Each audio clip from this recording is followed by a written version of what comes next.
Hey, Julie. Hi, Joel. How are you? I'm doing really well. How are you? I know we returned to podcasting after a little bit of a break. We're both so busy, but it's great excited to be back. to get back in front of the mics. Yeah, and I know we have a good show today. So why don't we just jump right into it and get to work with our first guest? Well, I think it's important before we do that to talk a little bit about what our plans are for the podcast, because we've been talking a lot about production and what our listeners might like to hear. And I think we have some really interesting things down in the pipe for them. Okay, you go, girl. Tell me. Well, we're going to do a little vignette on what is CareerLab, what this is all about, a little bit more about you and me and our backgrounds and our relationship, our working dynamic, and why as a duo we're more powerful than working individually with people because we bring two different perspectives and bodies of knowledge. And also some coaching for our clients while they're in the car to or from work, and some tools that they can use in their own careers to pick apart their day and debrief their own day and deconstruct their own work activities to see what was meaningful, what was successful for them, what activated their aptitudes, what burnt them out or made them want to go smoke a cigarette in the garage. Well, I'm really glad you said that because, I kind of set you up to lead there. We do want to extend the range of what we're doing and to provide more for our listeners because we've gotten feedback that people really like what we're doing and they want to hear a little more about some of these topics in a generalized way, not specifically about one caller. We will be doing that. And also good news for everybody, we will be doing a lot more video. Yeah. So we will be videoing a lot of things in addition to the video of the podcast. We're going to do a behind the scenes video at CareerLab and some other things that'll give you a chance to see Julie and I do what we do and to benefit from understanding how we approach career transitions. And we're also going to, in the coming weeks, be looking at some of the more difficult problems with career. We've done a lot of work with young and mid-career adults who are moving into one or another capacity, but we know that we sometimes don't get into some of their more complex problems and dynamics, and we're going to try to do that. Isn't that right, Julie? Absolutely. Yeah. We're going to try to show our callers what we're really looking at instead of just showing them the surface level of what's easy to see. There's a lot of movement that happens beneath the surface for somebody when they're experiencing the career process with you and me. And we're going to bring more of that into the show and bring more of that out in the caller because there's more substance and more meaning and more movement and more richness and more entertainment and education and interest. And we think that we can help you, the callers, a lot more by making help the listeners more by making the callers more enriching stories for you so that you can see a few more of the layers that Joel and I are trained to investigate. Boy, that's well said. Basically, we feel like, it'll mean more to all of you who are listening if you hear a little more about what the person is really going through. And I think it'll resonate a little bit better with all of you. So we're going to tee that up.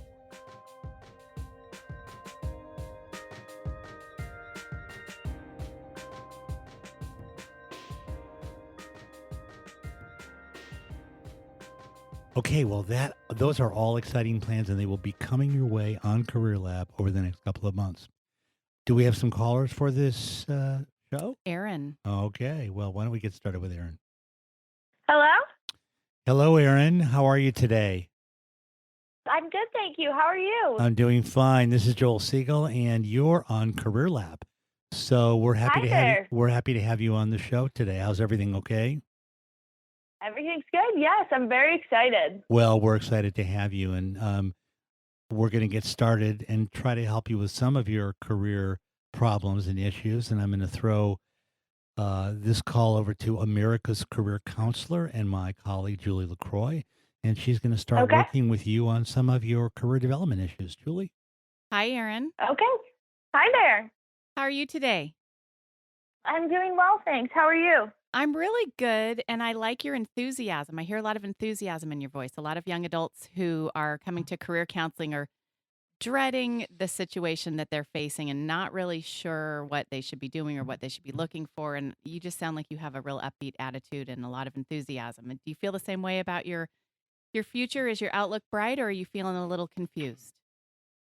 I think both. I mean, my life has really changed over the past year and a half. So I think this is just an incredible opportunity that I have to talk to you guys, even if it's brief. And yeah, I'm Right. confused, but I'm also excited. Awesome. That's a wonderful place for a young person to be because that's where the doors of opportunity are easily seen.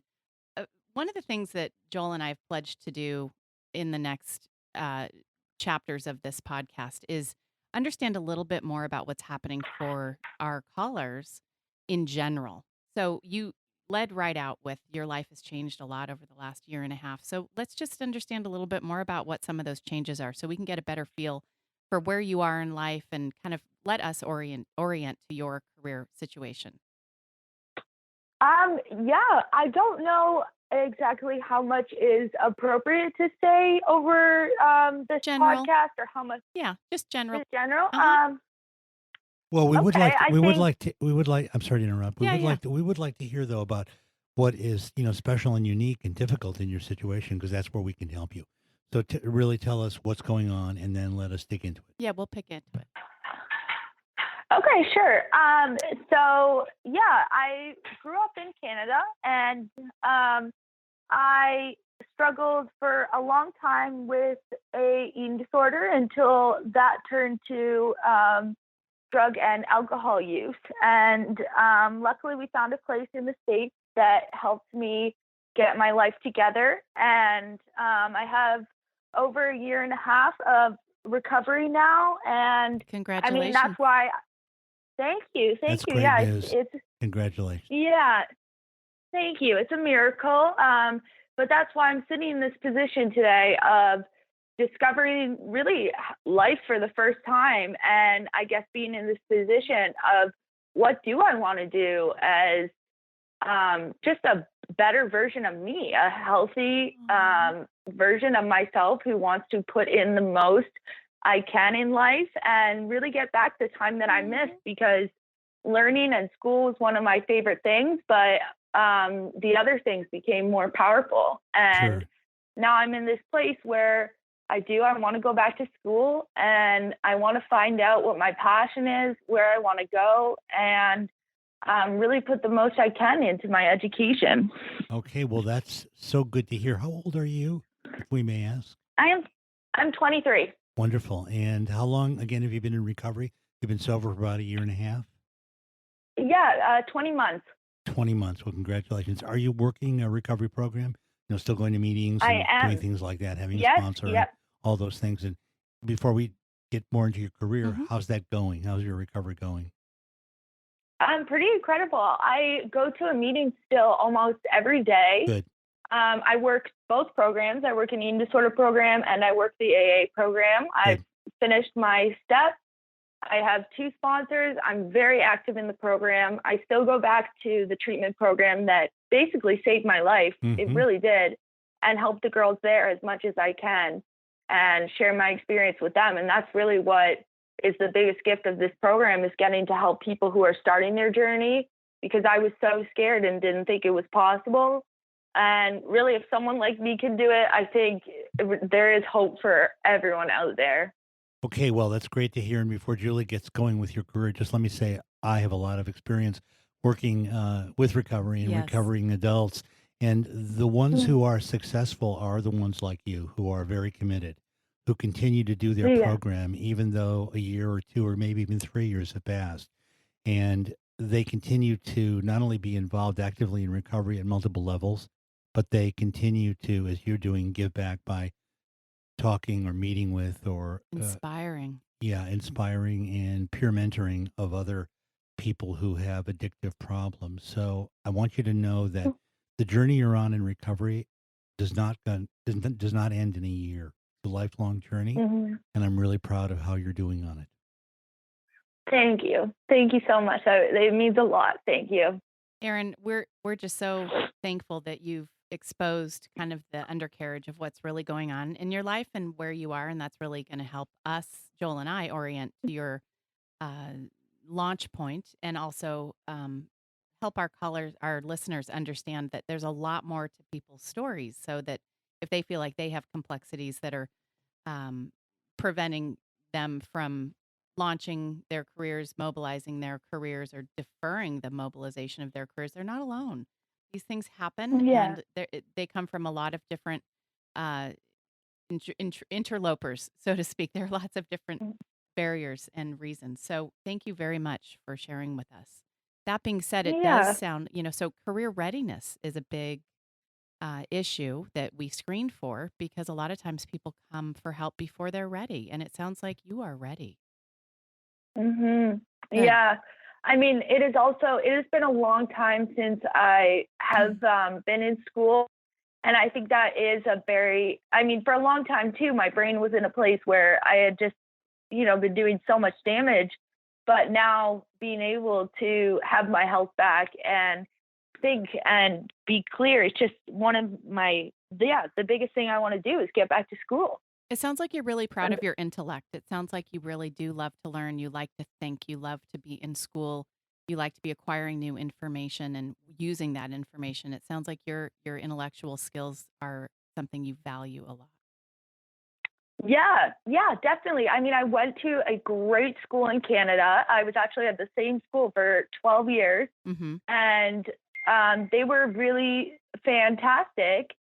Um, and it was a very good academic school. And at that time, I hadn't really discovered drugs or alcohol yet. And I was a passionate student. I was doing well. I had a good leadership position. Mm-hmm. And I think for a while, it was actually that school that kind of kept me together and my great group of friends there. But that's what I'm excited to do, is get back to that Get passion back of to that. learning. Because I So really did lose it. So what level of schooling were you at, and are you going back to now? Yeah. So I finished grade 12. I tried to do a year of university. Unfortunately, that is when it was the first time I was around really drinking that much and being exposed to it that much. And so I ended up doing a medical withdrawal from that university. So you're trying to go back into college, is that correct? Yes. Okay, Yes. so you want to do school before work, or do you need to do work and school? School before work. I'm in a pretty lucky position where my mom is so supportive of Good. education, and she is really wants me to also get back to school, and she's very excited. Great. Okay, so this is a college major and academic direction conversation then. Right. And Yeah. now that you're beginning, and it's great that you have family support as well as recovery support when you return or begin college. What are your thoughts Mhm. about your interest areas? Mm-hmm. Well, see, and this is where I get very, very confused, because when I was younger, I was in this position where my mom was a huge role model in my life. I think it's very rare that it was my mom who was the breadwinner of the family. She was the one who went to work every day, and it was my dad that stayed home and took care of us. And my mom is very successful in the business world. She is a very hard worker, and I got to look up to my mom in that way. And when I was a little girl, I wanted to be just like Legally Blonde and be like my mom and go to law school and go into business school. And originally, that's what I went to university for, was for business school.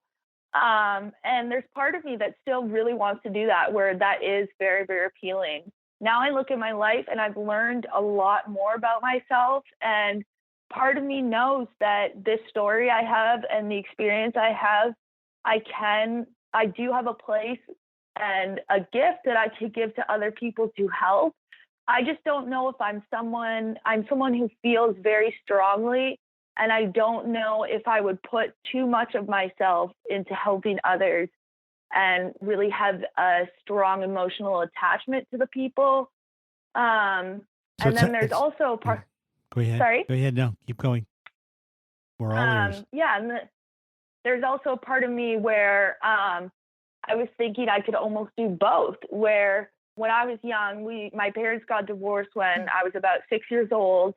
And the divorce was extremely messy. We were thrown into a lot of courts and mediators. And one of the things that I think divorces are very beneficial for families, but if they're done in the right way. And unfortunately, that was not our experience.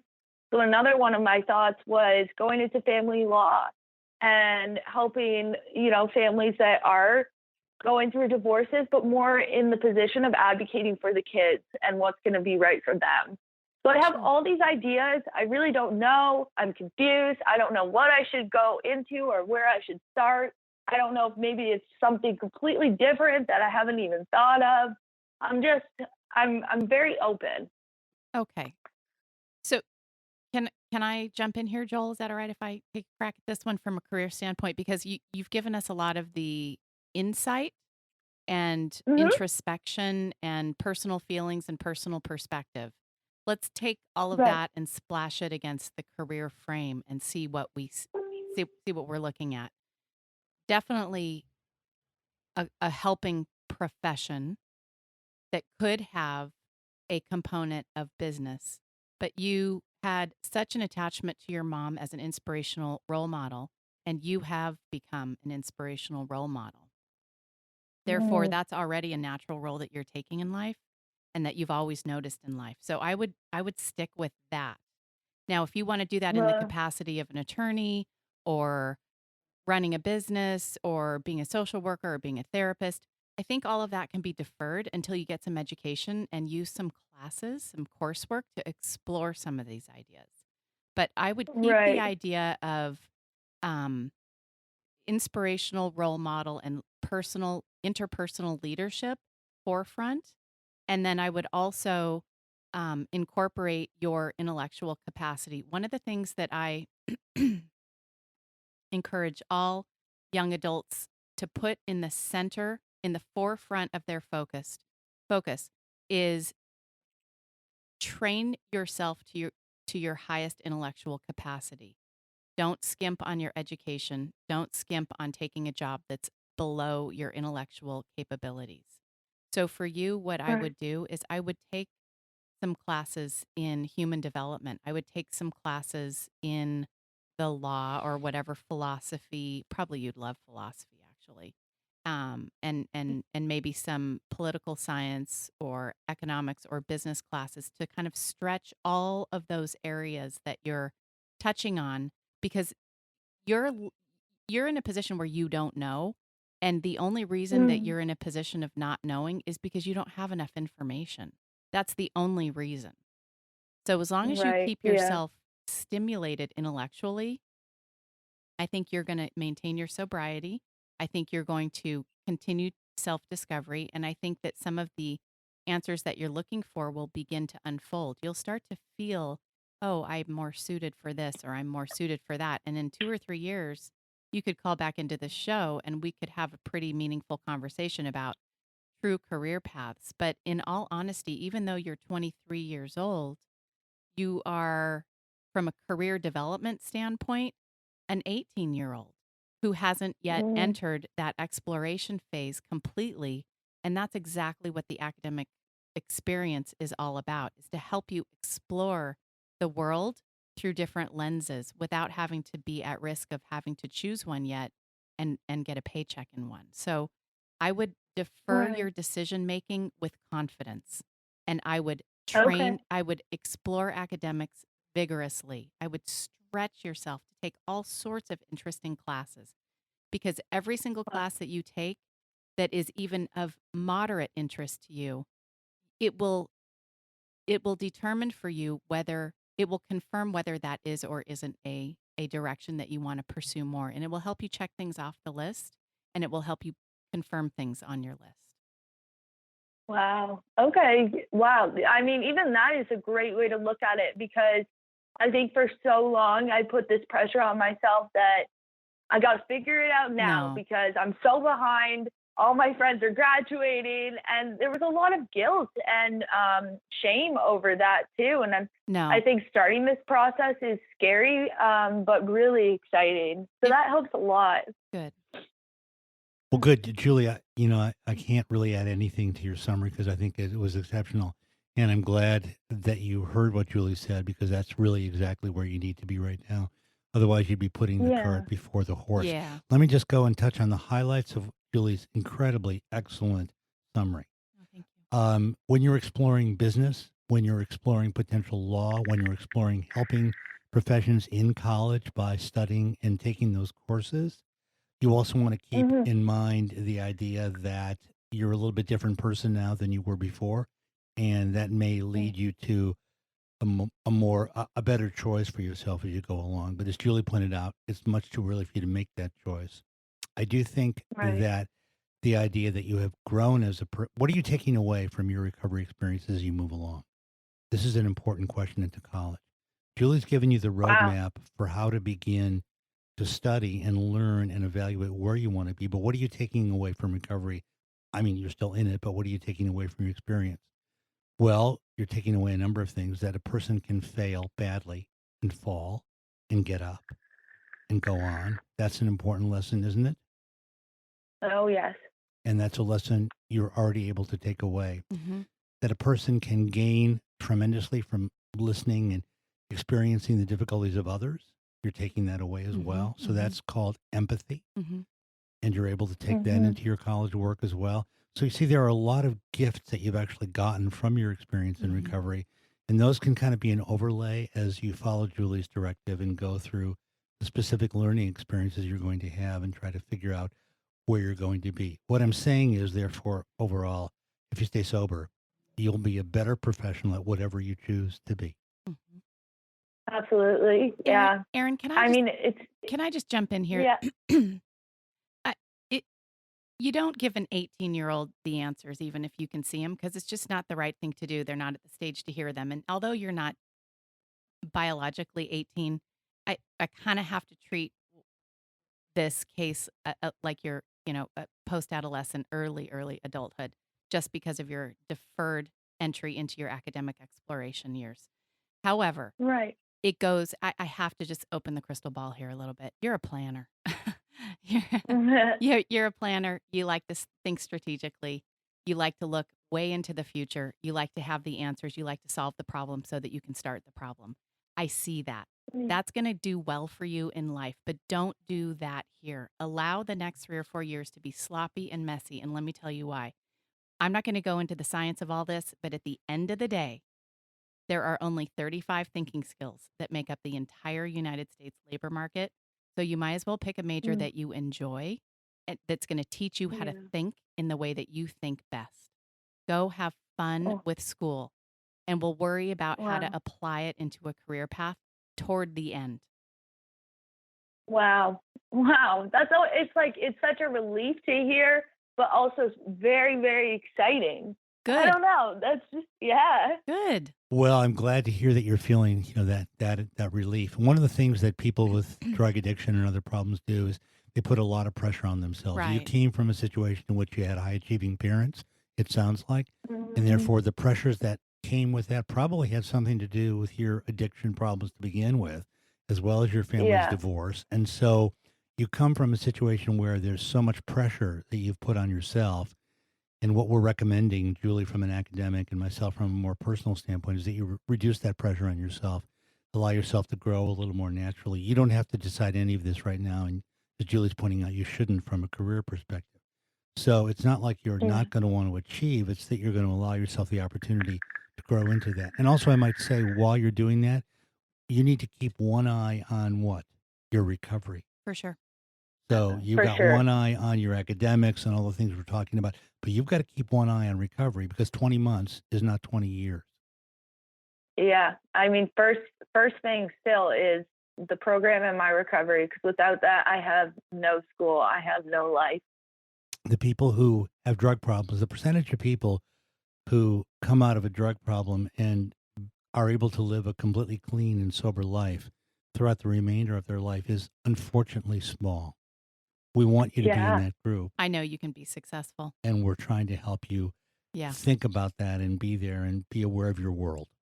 And with Yeah. intellectual and inspirational stimulation that you are going to find in college, that's going to help you with that sobriety base as well. It's going to help you continue that. Remember, Yeah. you don't have to create this. You don't have to create your future. It's already out there. Everything that you're looking for, every job that you could possibly dream of already exists. The framework has already been set by millions of people before you. The structure is there. It's just not visible. So you have to be looking for it, and you have to be exploring to find the pathways and channels that are of interest. And it's usually a combination. It's not concrete. It's a combination of a couple of things from this and a couple of things from that. Those are the things that are confusing you, but those are your magic pieces. Helping others, being a role model, looking at the legal system, advocating for others, maybe children, maybe families, maybe individuals. Keep going with that and cultivate that into an academic experience. And I think you're going to end up exactly where you're supposed to be. And yes, there are careers advocating in the family court. Yes. Is that helpful for you?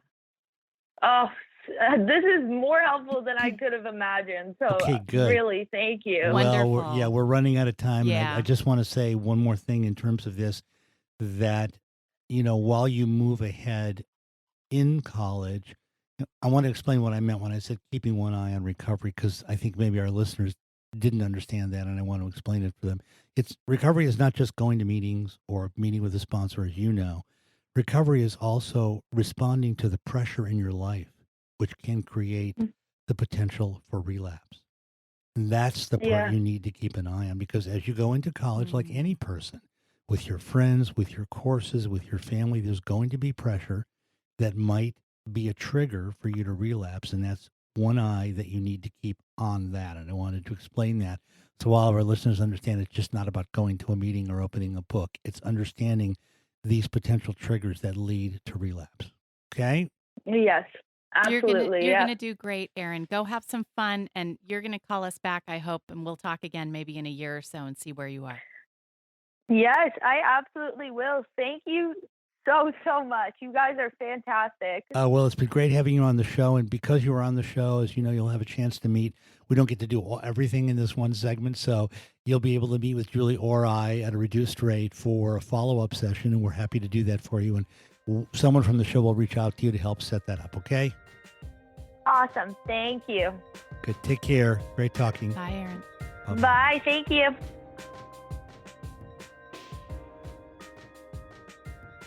Well, that was an interesting call. She's great. She's just adorable. Adorable with some not so adorable Not problems. so adorable, but I think the real Erin is ready to emerge. It sounds like she's a stable young adult with a good sense of self, a very good sense of what her prospects are, and she wants to become somebody, and she believes she can. And recovery or not, eating disorder or not, drugs or not, Joel, you and I both know that when the client is ready, that's half of the problem. If they're ready to be successful, and if they're ready to have those experiences and find out who they really are with enthusiasm and excitement, then that's what makes it happen. They just need a couple little bumps. All she needed was she was like a bowling alley. She just needed the bumpers. You're so charismatically optimistic, Julie. That's what makes you America's career counselor. No, it's beautiful. I mean, I think you imbue a lot of your clients with that kind of optimism, and that is really cool. Well, all the parents, give this bad advice. Oh, you can be anything you want to be. I think that's destabilizing. I mean, that's what does that mean? That's too broad. You got to give people the boundaries. You have to help them show where they can be what they want to be, or how they can be what they want to be, or what it is that they want to be. And, nobody does that better than you. I am a little less characteristically optimistic than you. So that's why I wanted to share with our caller. You are good at the morning. About what she needs to do. Frankly, I don't feel like anyone at that stage, that stage of life at that age, having gone through the experiences she alluded to, is really that stable. And I think she's going to run into a lot of serious challenges. And that's why I really encouraged her to keep her eyes on the ball and to keep focused on that part of it. Because I think what happens is a lot of young adults, especially post-adolescent, to use your word, come into a situation where they've had a problem with drugs or alcohol. They get into treatment. They do really well. But their developmental curve is still interacting with things that triggered their use initially, and that can be problematic. And those wonderful adults, young adults, need a lot of encouragement, a lot of support, and they really need to stay with that. And that's why I was really glad to hear that she was working what appeared to be a very consistent and involved sober program. Maybe I'm just afraid to talk about the pitfalls of relapse because I don't want it to happen for her.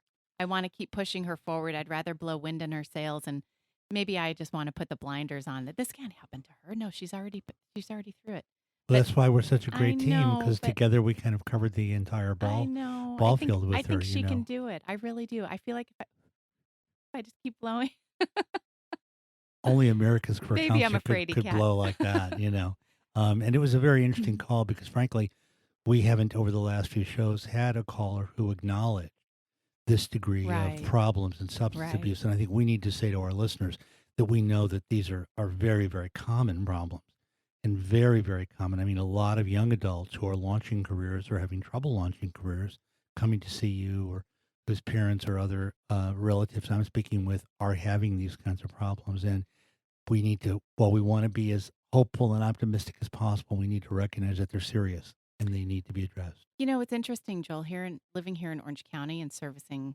this community, I would say 25 to 30% of my young adults, Erin's profile, are from rehab. This is a big rehab magnet. There are a lot of beautiful rehab facilities, a nice place to rehabilitate. There's a cohort of recovery patients here, and they're all trying to find their way. And I get a lot between 6 and 12 months of sobriety. And Erin, I'm not sure if she's living in Orange County, but she certainly is more enthusiastic and more advanced and more ready. We talked about career readiness than any of the young adults who I work with here in Orange County. A lot of them are still trying to believe in themselves.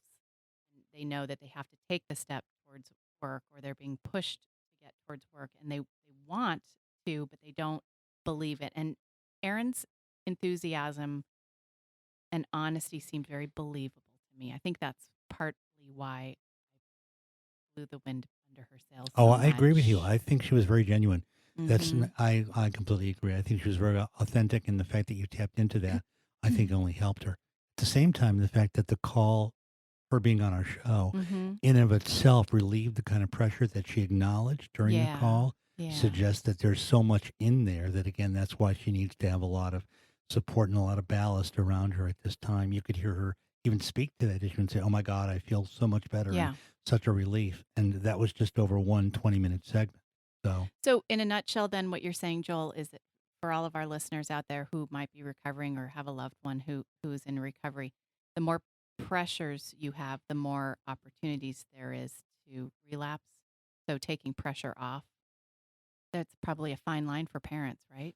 Very difficult for parents and yeah, for the young adult. And especially since this call was focused on a young adult, Mm-hmm. we can use that as the segment we're talking about. I think young adults, especially who do recover, who go into treatment and who get help, tend to feel, tend to perhaps not be as aware of those missiles coming at them of Mhm. pressure, both behaviorally, systemically, academically, familially, romantically, all the things that young adults are involved with. Right. And that's what I was trying to do, was to open her eyes about that and say, that's still going to be out there, and you need to continue to be aware of it. Frankly, in terms of doing what she needed to do to be prepared, she is doing the best she could Mm-hmm. because of how involved she is with recovery. Mm-hmm. That's the one thing that can help guarantee Right. that a person will have less of a chance of relapse if they're going to a meeting every day, Right. if they see their sponsor all the time, if they have other recovering young adults to talk to. That's one of the big keys. Well, hopefully she'll invest herself in her academic pathway just as strongly, and then her career following that. Yeah, absolutely. And as you pointed out, and you were able to kind of get from her, there was the quality of her wanting to give back and help others and be inspired, be Mhm. inspiring as she was inspired by her mother. And you kind of got into that with her a little bit. Mm-hmm. And that was really nice, because if that's what her story turns out to be, that'd be a Mhm. beautiful thing. I hope so. We'll see. I'll bet in college she'll get in a group and become a leader. Okay, well, this is a fun time, huh? Yeah, she's a good caller. Yeah, good.